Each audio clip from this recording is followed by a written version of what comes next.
खूनी दुल्हन। आरती और विकास अपने माँ बाप के साथ दिल्ली में रहते हैं। जर्नलिस्ट होने की वजह से विकास को बहुत बार काम के लिए देर रात तक ऑफिस में रहना पड़ता है, जिस पर ज्यादातर आरती जाग कर उसका इंतजार करती रहती है। इसी तरह एक रात आरती विकास का इंतजार करते हुए घर की बालकनी में खड़ी होती है। इनकी जॉब तो जैसे मेरी सौतन बन गई है। मुझसे ज्यादा उसी के साथ टाइम स्पेंड करते हैं और हम यहाँ इंतजार करते हुए मर जाएं। अपने आप से ये सब बोलते हुए आरती की नजर मोहल्ले के कोने वाले घर पर पड़ती है, जिसकी लाइट्स ऑन देखकर वो हैरान रह जाती है। ये इस घर की लाइट्स कैसे ऑन हो सकती हैं? यहाँ तो सालों से कोई नहीं रहता। वो ये सोच ही रही होती है कि तभी उसे घर की खिड़की पर औरत की परछाई के साथ लाल चुन्नी दिखाई देती है, जिसे देख आरती डर से चिल्लाने लगती है। भूत! कोने वाले घर में भूत है! आरती की आवाज सुन उसके घर वालों के साथ मोहल्ले के लोग भी अपनी बालकनी में निकल आते हैं। अरे क्या हुआ? आधी रात में बावरों की तरह क्यों चिल्ला रही है? भूत! वहाँ भूत है! आरती की बात से सब उस घर की तरफ देखने लगते हैं, लेकिन वहाँ कुछ नहीं होता। भाभी जी, लगता है आपने सपना देखा होगा। मैं बालकनी में खड़ी होकर सोऊंगी क्या? बता रही हूँ, अपनी आंखों से देखा है। घर की लाइट्स ऑन थी और वहाँ किसी का साया भी था। अरे तुम अक्सर विकास भैया के इंतजार में देर रात तक जागती हो ना, क्या पता नींद पूरी नहीं होने की वजह से कोई भ्रम हुआ हो। मोहल्ले के सब लोग और आरती के सास ससुर उसे समझा ही रहे होते हैं कि अचानक उसी घर से किसी औरत के गाने की आवाज सुनाई देती है। आजा ओ मेरे प्रियतम, आजा।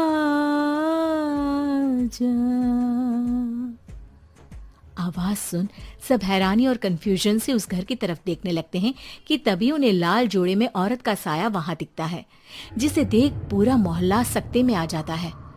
अरे ये तो कोई दुल्हन है। अरे नहीं नहीं, भूत नहीं है। अरे फिर तो पक्का तेरी दुल्हन है। अरे नहीं नहीं, वो तो मायके गई है। हद है, पहले इससे निपट ले, बाद में इस पर डिस्कशन कर लेना। बड़ा भ्रम बोल रहे थे ना, अब फटी ना सबकी। और नहीं नहीं, मैं किसी से नहीं डरता भाभी जी। भूत जैसा कुछ नहीं होता। या तो इस घर के मालिक यहाँ आ गए हैं, या फिर किसी ने खाली घर देख कर कब्जा कर लिया है। हमें वहां जाकर देखना चाहिए। बात में लॉजिक मानकर सब बाहर इकट्ठा हो जाते हैं कि तभी विकास भी वहां पहुंच जाता है। क्या बात है? इतनी रात को पूरा मोहल्ला यहाँ कैसे? भूतिया दुल्हन की वजह से। क्या तुम्हारे अलावा भी कोई दुल्हन भूतिया हो सकती है? इस भूतनी का किस्सा निपटने दो, फिर तुम्हें अपनी भूतनी दिखाती हूँ। अब सारे लोग मिलकर विकास को पूरी बात बताते हैं, जिसे सुन वो भी उनके साथ जाने के लिए तैयार हो जाता है। जिसके बाद वो सब डरते हुए उस घर के सामने जाकर खड़े हो जाते हैं। तुम सब यहीं रुको, मैं अंदर जाता हूँ। अकेले जाओगे? अरे नहीं नहीं, आप सबकी नकली भूतनी भी तो होगी ना मेरे साथ। कैसा मजाक कर रहा यार। रुक, मैं चलता हूँ साथ में। क्या मैं चलता हूँ? ये क्या गोवा घूमने जा रहे हैं जो मैं भी साथ चलता हूँ? कहीं नहीं जाओगे तुम, यहीं मेरे पास खड़े रहो। बहू सिचुएशन समझो। हाँ, घर जाकर सुना लेना। हे भगवान, मम्मी तुम किसकी मम्मी हो? ओ, इन्हें सब कुछ अभी करना है क्या? नहीं, यहाँ पंचायत बैठा देते हैं आपके परिवार के लिए। इस पर मामला शांत करके अब वो लोग इधर उधर से घर के अंदर झांकने की कोशिश करते हैं। उन्हें घर के अंदर लाल जोड़ा, सिंदूर और मंगलसूत्र के साथ चारों तरफ खून बिखरा हुआ दिखता है। इसे देखकर सबकी हवाइयां उड़ जाती है। भाई ये सब क्या है? अब तो मुझे भी डर लग रहा है। आ गए मरने, अब तुम्हें मुझसे कौन बचाएगा? उस नजारे के साथ सोने पर सुहागे की तरफ भूतनी की आवाज सुन वो सब तुरंत वहां से भाग खड़े होते हैं। ये सब क्या था? अब हम क्या करेंगे? हमारे मोहल्ले में भूतनी आ गई जो सबको मारना चाहती है। ओ भाभी जी, मैं फिर बोल रहा हूँ, भूतनी जैसा कुछ नहीं होता। मुझे तो पक्का यकीन है कि यहाँ किसी गलत इंसान ने गलत काम करने के लिए कब्जा कर लिया है और लोगों को घर से दूर रखने के लिए ये सब कर रहा है। तुम इतने यकीन के साथ कैसे बोल सकते हो? फिल्मों में ऐसे ही तो दिखाते हैं। हे भगवान, ये फिल्म नहीं, ये रियल लाइफ है। हमें शांति से कुछ सोचना चाहिए। सब हमारे घर चलो। सब आरती के घर में इकट्ठा हो जाते हैं। रात भर आधी नींद और बिल्कुल ना चल रहे दिमाग के साथ सब सॉल्यूशन सोचने की बहुत कोशिश करते हैं, लेकिन कुछ नहीं होता। इसी तरह सुबह हो जाती है। ऐसे कोई भी उपाय नहीं निकलेगा। सब पूरी रात के थके हुए हैं। घर जाओ, थोड़ा आराम कर, फ्रेश होकर फिर आ जाना, उसके बाद सोचते हैं कुछ। डरे सहमे लोग जैसे ही अपने घर जाने लगते हैं, तभी विकास को उस घर में कोई हरकत नजर आती है, जिस पर वो किसी को कुछ बताए बिना चुपचाप वहां पहुंच जाता है और कुछ देर बाद घर आकर सबको दोबारा इकट्ठा कर उस घर के पीछे वाले खिड़की पर ले जाता है। विकास, क्या खेल लगा रखा है? ये कोई मजाक नहीं है। वही तो, मजाक नहीं, बहुत बड़ा मजाक है। अंदर देखो। जैसे ही सब उस खिड़की से अंदर देखते हैं तो उनकी आंखें खुली की खुली रह जाती है। मूवी की शूटिंग? मेरा नाम है हरिया, मैं काम करता हूँ बहुत बढ़िया, खाता हूँ खाना और रोज गाता हूँ गाना। अरे यार, आज तो बहुत देर हो गई। इस खतरनाक जंगल को देखकर तो मेरे हाथ पैर ठंडे हो गए हैं। अगर मैं वक्त पर गांव नहीं पहुंचा तो मालिक बहुत नाराज हो जाएंगे। तभी हरिया को एक आवाज सुनाई देती है। सुनिए हरु जी। अरे, ये आवाज किसने दी? तभी हरिया को सामने कुछ दूर एक औरत खड़ी दिखाई देती है। अरे भाई, ये औरत अकेली इतनी रात को इस जंगल में क्या कर रही है? चलकर पूछना पड़ेगा। फिर हरिया अपनी बैलगाड़ी उस औरत के सामने लाकर रोक देता है और उससे पूछता है। अरे सुनिए, आप इतनी रात को इस खतरनाक जंगल में अकेली क्या कर रही हैं? तभी वो औरत मीठी आवाज में कहती है, अरे हरु जी, आप आ गए। मैं कब से आपका इंतजार कर रही थी। वैसे तो यहाँ से काफी लोग गुजर चुके हैं, लेकिन मैं खास आपका इंतजार कर रही थी। अच्छा, तुम सच कह रही हो? मुझे तो यकीन नहीं हो रहा है। वो क्या है ना, आज तक किसी ने मुझसे इतने प्यार से बात नहीं की। हाँ हाँ हरु जी, मैं सच कह रही हूँ। अब देर मत करिए और जल्दी से मुझे मेरे घर तक छोड़ दीजिए। हाँ हाँ, कौन सी बड़ी बात है, अभी छोड़ देता हूँ। आप मेरे पीछे बैलगाड़ी में बैठ जाइए और मुझे रास्ता बताते चलिए। फिर वो औरत हरिया की बैलगाड़ी में बैठ जाती है और हरिया बैलगाड़ी हाँकता हुआ आगे चल पड़ता है। फिर उस औरत के बताए हुए रास्ते पर चलते चलते हरिया बैलगाड़ी लेकर एक काली गुफा के आगे आकर रुक जाता है।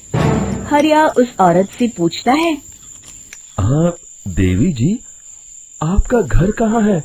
यहाँ तो एक गुफा के अलावा और कुछ नहीं है। तभी अचानक वो औरत हवा में उड़ने लगती है। देखते ही देखते उसका सुंदर रूप एक डरावनी चुड़ैल में बदल जाता है और वो जोर जोर से हंसती है।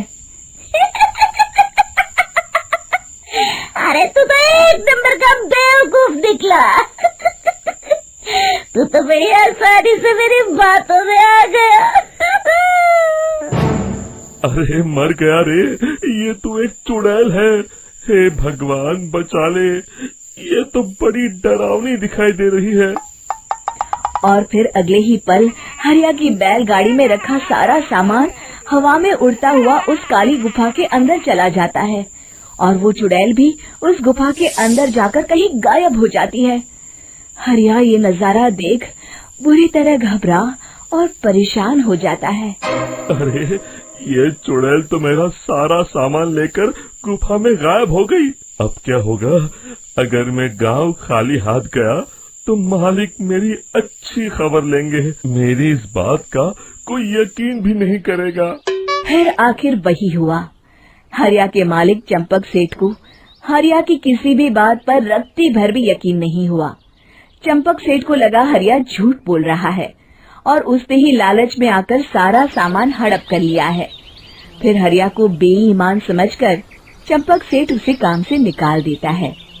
अगले दिन अपनी दुकान में परेशान बैठा चंपक सेठ गुस्से में बड़बड़ाता है। अरे दुकान में तो सामान बिल्कुल भी नहीं है, अब मुझे ही शहर जाकर सामान लाना होगा। फिर वो अपनी बैलगाड़ी लेकर शहर चला जाता है। शहर से सामान लेकर जब चंपक सेठ वापस गांव लौट रहा होता है, तभी उसे एक आवाज सुनाई देती है। चंपक जी, ओ चंपक जी। अरे ये तो कोई मेरा नाम लेकर मुझे पुकार रहा है। फिर उस रास्ते में वही औरत खड़ी दिखाई देती है। फिर क्या था, हरिया की तरह चंपक सेठ भी उस औरत के पास अपनी बैलगाड़ी लेकर जाता है और वो भी उसकी चिकनी चुपड़ी बातों के मोह जाल में फंस जाता है। फिर चुड़ैल उसे भी अपनी गुफा तक ले जाती है और उसका सारा सामान लेकर गुफा में गायब हो जाती है। बेचारा चंपक सेठ लाचार होकर खाली हाथ गांव लौट आता है। फिर ये उस जंगल में रोज की बात हो जाती है। जो कोई भी शहर से कुछ लेकर गांव की तरफ लौटता, वो चुड़ैल उसे बेवकूफ बनाकर उसका सारा सामान लेकर गुफा में गायब हो जाती। एक दिन हरिया एक लकड़हारे को उसी जंगल की तरफ जाते हुए देखता है। फिर हरिया उसे रोकते हुए कहता है, अरे भाई, क्यों अपनी मौत को दावत दे रहे हो? मेरी बात मानो, आगे जंगल में मत जाओ, वहाँ एक बड़ी भयानक चुड़ैल रहती है। लकड़हारा हरिया की बातों को नजरअंदाज करते हुए कहता है, अरे भाई, मुझे पहले ही बहुत देर हो चुकी है, मुझे जाने दो भाई। शाम तक लकड़ियाँ काट कर शहर के बाजार में बेचना है। तुम अपनी ये कहानी किसी फुर्सत में बैठे इंसान को सुनाओ, मैं तो चला।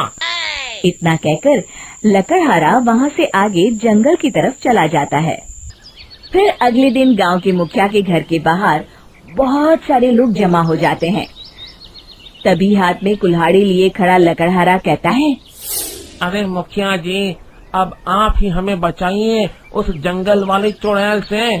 हमारा सारा काम तो शहर से ही होता है।